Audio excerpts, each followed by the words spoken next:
tanks, and they don't move as fast as shuttles. So it's really difficult to actually get enough to do anything. And Dragoons are very versatile in that type of situation as well. So island-type play kind of favors Protoss, especially with how strong their air fleet is. Like, carriers are ridiculous on this map if you get up to a certain amount. But there are counterplay builds for Terran. So it seems like Terran wants to seize this game before it gets too much into the Protoss' hands in the late game. Is that correct? I think that on this map, as Terran, you are looking to hit a very specific timing attack, and that's it. I think you get one awesome push on this map, and then it's over one way or the other. Okay. So, I mean, obviously, sometimes we'll see people do rushes on this map. For instance, as Terran, we've seen some strong 2-factory play and stuff. I think that can be a little bit risky. But, for instance, 2-base, 2-1 timing pushes with 7-factory was a very popular build. It was literally invented, refined by Flash because of this map. Because there needed to be something to beat Protoss because it was so impossible. But, you know, with builds like that, it's not impossible. Like, you definitely can do it. Now, here it looks like Light is going to be going for a gasless expand. We'll see if Rain makes a Zealot or not. I think he will. Rain is now going to go up towards the top. Both these players did not scout each other very early on here. Now, gasless expand can be punished by that proxy robo, right?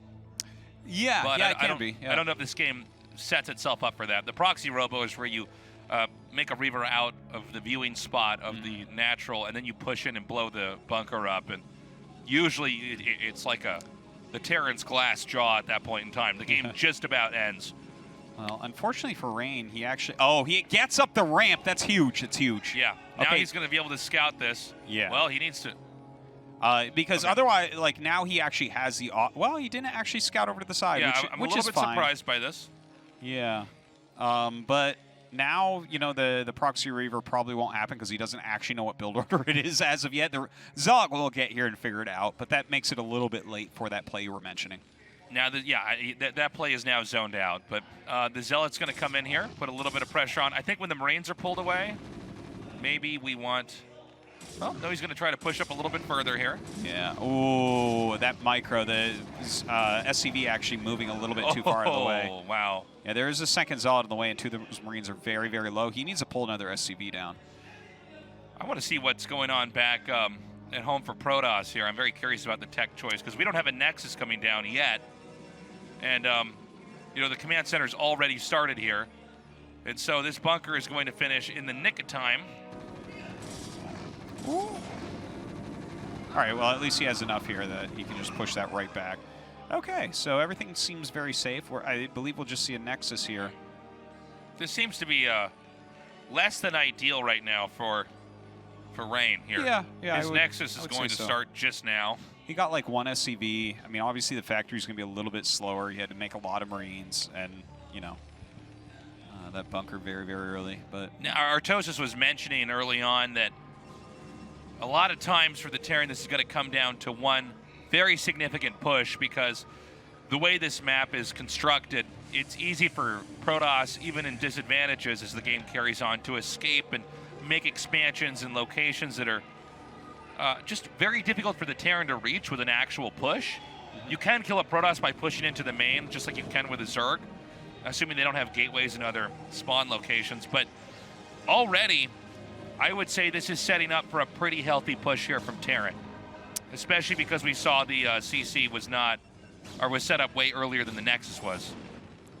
Doesn't get much of a scout off there. Starport on the way here for Light. Yeah, I mean, I like the opening so far for him. I'm not sure what his real plan is with that. I think that he will probably blindly make a Wraith is my guess, just because this map is so unbelievably good for Reaver for shuttle play. Yeah, I mean, overall, I would say the opening a bit better for Light. And the fact that he gets in and sees that robo, oh, man, that's awesome. Yeah, that is always a relief for the Terran to just scout and see what direction the game's going in. Protoss tech, you know, if you don't know what's coming, it could be very scary. But if you spot it, nothing techs out very fast. DTs take a long time. A robo takes a long time to even finish. Arbiters take a long time. Carriers take a long time to get to where the tech itself is a threat. I guess DTs can be probably come out quicker than the other stuff, but if you spot like a Citadel, then you just know. Yeah. So to scout that early on is really nice here for Light. And right now, Light needs a victory because Rain's up 1-0. And let's not forget that, you know, if Rain gets a 2-0 lead and then that goes to a 3-0 lead, I don't think Light's going to be able to take this. So the next two games are extremely important. Rain already mentioned in before the games even started, he mentioned in an interview that the first game is always the most important, a best of 7. We've heard that from a lot of different players, and right now he has that win. So this game, again, looking decent here for Light. Not too much has happened yet, but Light needs that win in this series. Oh my God, look at that scan. Wow. He just scanned the Templar Archives. So definitely Rain was planning on doing a DT drop here. Yeah. And I think probably into Arbiter tech. Yeah, and by the way, the DT drop, kind of like the Reaver tech that we saw in the last game, is not generally one of the better techs to go for off 2 bases because it slows everything else down. But if you see it, it's great. Now this, good decision to turn around with that dropship. Yeah, well, DT drop has gained a little bit of popularity back lately just because it's so bad that no one did it for a long time. And then, you know, that can make something good again.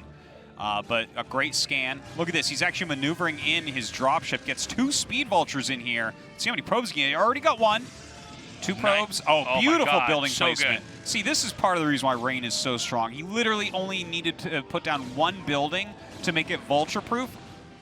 Most Protosses right now would be down 7 probes. Yeah, I almost wonder if the building placement is very intentional here. Yes, it is. He does. I see him do that a lot. That exact thing where he has 1 building hole, and he just makes it as soon as he sees a drop. Because that blocks so perfectly, and that's exactly where Terran want to go. They want to get up there and then plant mines, and then, you know, the observers are slower. And hold on a second. Is he going to skip out of? Is that an Arbiter terminal? Tribunal? Yeah. Okay, got it. So that is a really smart play. He's going to go into Arbiters here. Yeah. He's going to skip the DT drop since it was already scouted. You know, normally carriers are considered a little bit stronger on this map, but that's kind of the funny part of the metagame of it is that these, like, 2 base pushes are very strong against carrier, and what's the counter to them? It's actually Arbiter plus High Templar. Right. So Psystorm and Stasis are fantastic against them. So Rain is going to play more of a ground-based army here. Obviously, Arbiters are still super strong on the map, but it's not like carriers where if they get to a certain amount, you just die. You know? Yeah, carriers. Like, you get 4 carriers on this map and they're not in your natural. Okay, that's it. You know? No, the carriers are especially strong, especially in these spots right here. So a nice snipe here. Takes out the 1 observer. And quite a few factories going up right now. And so this is the 2-base setup. Now, it's inevitable that the Terran's going to try to take a 2-base push here. Oh, almost gets the block off. But I don't think this is going to do much more here. This is just Terran trying to control the empty space here so that Protoss can't just take another expansion too easily. Yeah, it looks crazy. Like he cleans it up. He's cleaned up all the drops really, really well so far. And let's see, like, I don't think that he's planning on going for any command centers or anything. Like, he's on 6 factory right now. Sometimes with the starport, you can go up to 5 factory before your 3rd command center, but when you see the 6 here, this is pretty clearly going to be a big push. When this push comes out, if Terran can get in front of the pylon wall and siege up, Protoss is going to have a lot of problems. If you just siege up in the natural, the ramp here is very small to get out of for the Protoss, and if you cage them in and begin to hammer them with artillery, it's really hard to deal with. It's funny because the map itself is large, but the passageways to walk down are actually very, very small. So ground-based armies, if it's ground-based armies fighting each other in this map, generally Terran has an advantage. So he's going to bring this push right out. And, I mean, looking at the supplies and the number of production structures, I feel like this is pretty good for Light. I think he can actually maybe do it here. It's going to come down a lot to tactics here from Rain. Okay, Light's coming down now.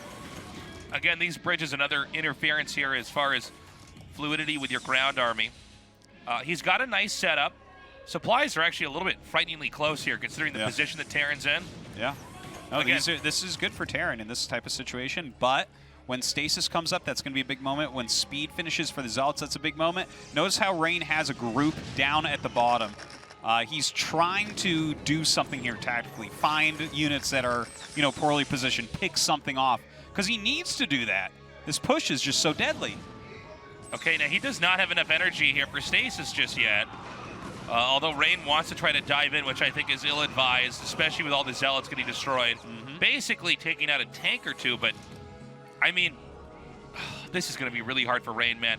I think it might have enough for stasis now. I think he's actually going to break through. Look at that. The Zealots are dancing on each other. Oh, okay, they stopped. He's got to lay some mines down here, though. Okay, more and more Vultures coming up. These 4 that tanks here would be ideal to hit. Oh, if he gets those 4 tanks, I think he can just break it immediately. He's doing a great job using the Arbiter at the right distance to try to get a Zealot in to soak up mine hits.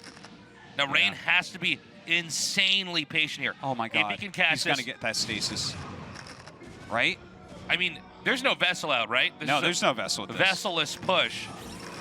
Ooh, that mine. It got like 5 Vultures or something. Very nice mine. There's a lot, though. He needs to spread those tanks just a little bit more. The insane patience here by Rain, by the way. Not pulling the trigger yet. Yeah, by Light as well. Yeah. Light is not panicking. He's not moving forward too quickly. He's once again going to try to send one more Zealot through, I think. Oh. I guess actually the turrets are done. Is he rallying any new tanks, or is he only making Vultures? Like, we're only on 6 tanks in this push. I'm a little bit worried now because he might have zoned himself out of success with this push. Protoss is not going to attack until he absolutely has to. Look at this. I love it. 1 Zealot with the Dragoons in the control group to run in there with the mines. Yeah, everything else is there to hit the mines that we're seeing here. All right, it looks like he's going to start to jump forward here a little bit. Is that the second Arbiter? Where's the first one? Yeah, the first one's at the bottom. Down. Okay, got it. He does have that third base up as well. Rain's macro really hitting it this game. Let's see, he's trying to clear some of those mines. Finally, a vessel does come out. Good at doing this. Ooh, this could be kind of a cute move here. I'm not sure how many units are in the third base. I don't think any are. I think it's a misclick on the mini map there. Look at this. He's purposely trying to push that back right now because he knows that any drop in there could be deadly. Oh, I would love to see him just drop a couple Vultures off in there. Yeah, he's going to scramble to make cannons there. Man, had he dropped right then, assuming that was full of Vultures? Oh, my God. Do you see this? Do you see this? What? Because Rain is taking so long to do anything, he actually thinks it's a recall, but it's truly not. Yeah. No, or maybe it is. Is that do we see an Arbiter flying around? There's not. No, I think there is. 12 o'clock, there's nothing there. Look, there it is. Oh, I'm sorry. It's actually down here at the bottom. Yeah, okay, so he actually did read that correctly because it was like taking so long. Oh, no. He is going to recall right there. That's not a very good recall. Shoddy recall here. Yeah. No, he's going to wreck that. Look at that. You know, recall can win you the game, but it can also lose you the game. And this was a case where the recall was into the jaws of the Terran army. Yeah, there was a recall there, and one of the Arbiters took a ton of damage. I believe the high-energy Arbiter with more health was left over there, or is it coming back? I guess it's coming back now. Well, now he can reinforce his push, and look at how close those supplies are. I mean, that's very good here for Light, for Lucifer Morning S. Well, the second recall, though. Now, there's not much energy at all. I think there's literally none here for spells. Oh, my God. He's actually hitting the army that's about to get recalled. Okay, here we go. Now, there are... Okay, that is an insanely large recall. Yeah, that's a big one. But great scanning. The mines have some good connections there as well. And I think he's going to hold that pretty well. I think Rain is not going to make it this time around. And GG. there it is. All right. GG. Have ourselves a series.